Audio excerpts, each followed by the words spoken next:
Bonjour les divines, j'espère que vous allez bien aujourd'hui. Je vous fais cette vidéo autour du centrage et de l'ancrage. Souvent les gens ne font pas la différence entre ces deux mots, alors que pour moi il y a une vraie différence entre être centré et être ancré.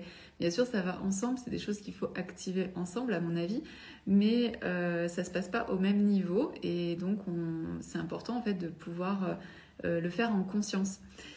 Donc pour moi en fait le centrage il se trouve au niveau de notre plexus solaire, donc là entre nos deux côtes flottantes ou au niveau de l'estomac.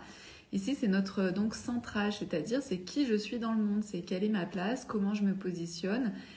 Si on n'a pas ce centrage là, c'est compliqué en fait de trouver sa posture.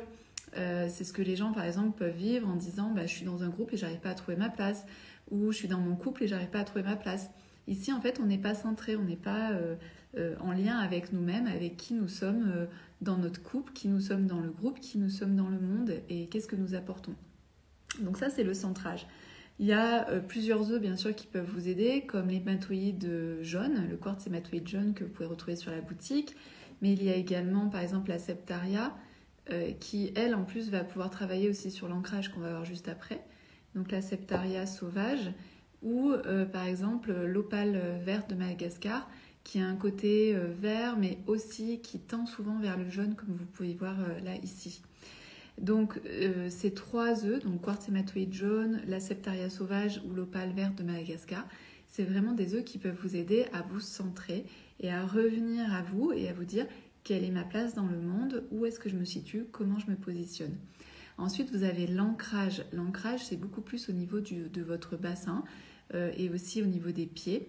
Donc pour travailler votre ancrage par exemple, il n'y a rien de mieux que d'aller marcher en conscience. Plus vous marchez en conscience et plus vous allez voir que vous avez de l'ancrage. L'ancrage ça nous ramène notamment à notre famille, à d'où on vient, quelles sont nos racines, donc comment on a été éduqué.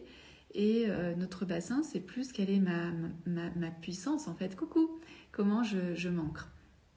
Donc ici par rapport aux œufs qui peuvent vous aider pour l'ancrage, c'est les œufs par exemple qui sont de couleur soit rouge, qui tendent vers le rouge, mais j'aime bien les rouges un peu plus foncés. Donc par exemple vous pouvez avoir le bois fossilisé qui est un rouge assez foncé, qui est hyper intéressant pour votre ancrage. Plus vous êtes en lien avec votre ancrage, plus vous allez avoir de la force parce que vous pouvez vous appuyer sur vos ancêtres, vous pouvez vous appuyer sur tout ce que vous avez appris avant. Vous pouvez aussi venir développer en fait votre puissance, votre force. Et ici, par exemple, j'ai le jaspe polychrome qui a aussi beaucoup de rouge un peu foncé, qui est vraiment pas mal par rapport à ça. Là, le fait d'être ancré et de savoir qui vous êtes, ça vous permet aussi de prendre les bonnes décisions. Donc par exemple, le jaspe acajou, il est aussi très sympa parce qu'il a aussi du noir, donc il a du rouge foncé, mais en même temps, donc c'est plutôt rouge brique, hein, rouge brique et en même temps du noir. Et bien sûr, après, vous avez les pierres comme l'obsidienne qui vous permettent d'être vraiment bien ancrées en vous. L'obsidienne, elle vous aide aussi à aller voir quelles sont vos ombres, par exemple des choses qui, dans vos racines, ne seraient pas bien en phase avec qui vous êtes. Donc voilà, donc pour moi, en fait, le but, c'est de travailler les deux, d'être en lien avec les deux et de pouvoir activer ces deux aspects de soi, c'est-à-dire le centrage et l'ancrage. S'il en manque un, vous ne pouvez pas, en fait, être ancré sans centrage et vous ne pouvez pas être centré sans ancrage. En fait, les deux fonctionnent vraiment ensemble. C'est important de pouvoir les avoir.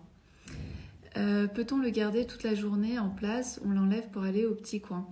Alors là, c'est vraiment une question technique en lien avec les œufs. Donc pour répondre à ta question, quand on démarre en général, on les porte pendant 1 heure. C'est déjà très bien parce qu'après, quand on porte l'œuf de yoni, après on peut se sentir un peu irrité, un peu fatigué. Donc des fois c'est mieux en fait de l'enlever, mais ça c'est vraiment vous. Moi il m'est arrivé des fois de le garder plusieurs heures sans qu'il y ait aucun souci.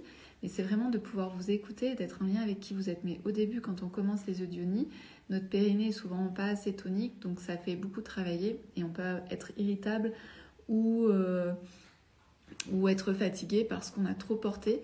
C'est ce qui se passe aussi pour les femmes qui portent souvent des hauts talons. En fait, le périnée travaille énormément et ça fatigue en fait tout simplement notre corps. Ensuite, on l'enlève pour aller au petit coin. Quand vous allez aux toilettes pour uriner, vous pouvez garder l'œuf de yoni en place. Après, c'est juste une question de bien connaître votre périnée et de savoir en fait quels sont les muscles qui vous permettent d'uriner et les muscles en fait qui permettent de garder votre œuf à l'intérieur. Donc c'est des exercices en fait pour bien sentir vos différents muscles qui travaillent.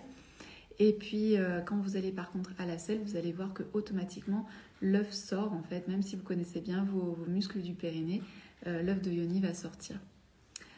Bonjour, c'est mieux de le porter en journée ou la nuit. Ça dépend vraiment de où est-ce que vous en êtes. En général, les femmes qui débutent et par exemple qui ont eu qui ont eu une grossesse ou des femmes qui sont ménopausées. Donc quand on est ménopausée, en fait, on a nos muscles qui sont naturellement en fait plus distendus et aussi on a les tissus qui deviennent de plus en plus fins. Et quand on a eu une grossesse, on a eu le poids du bébé en fait qui est appuyé sur notre périnée. Donc on a le périnée qui est naturellement beaucoup plus distendu.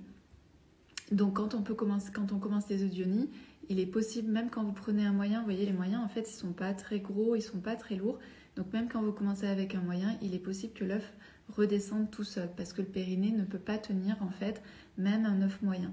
Donc c'est pour ça qu'au début je conseille soit de porter l'œuf en étant assise, soit en étant couchée, par exemple quand vous regardez un film ou quand vous lisez un bon livre, ça peut être un... Ah, le mini-do qui vient, il vient de manger ses croquinettes. Donc voilà, donc vous pouvez porter l'œuf de yoni plutôt allongé ou assise, ce qui va vous permettre en fait de commencer à tonifier votre périnée et à un moment donné, mais en fait c'est pas très long en fait, en général en 1 ou 2 mois, vous pouvez ensuite porter votre œuf de yoni sans qu'il tombe. Ce qui est aussi important là, puisque vous me posez plein de questions par rapport à ça, c'est important de laisser du temps entre les différentes pratiques. C'est-à-dire, vous portez l'œuf de yoni, vous le portez par exemple pendant 1 heure, 2 heures, enfin voilà, vous expérimentez ce qui est bon pour vous, et ensuite quand vous l'enlevez, vous ne le remettez pas, même quand vous allez à la selle et qui s'en va, ne le remettez pas, c'est votre périnée, il a assez travaillé, et profitez en fait de ce moment de calme, de pause, d'intégrer en fait ce qui s'est passé dans votre corps, mais aussi au niveau émotionnel.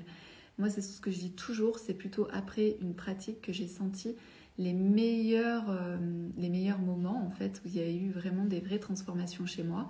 Donc laissez au moins une semaine, 5 jours à 7 jours entre 2 pratiques pour pouvoir laisser votre corps récupérer, intégrer, et pareil au niveau émotionnel, donc restez bien connecté à votre corps, même quand l'œuf n'est plus là.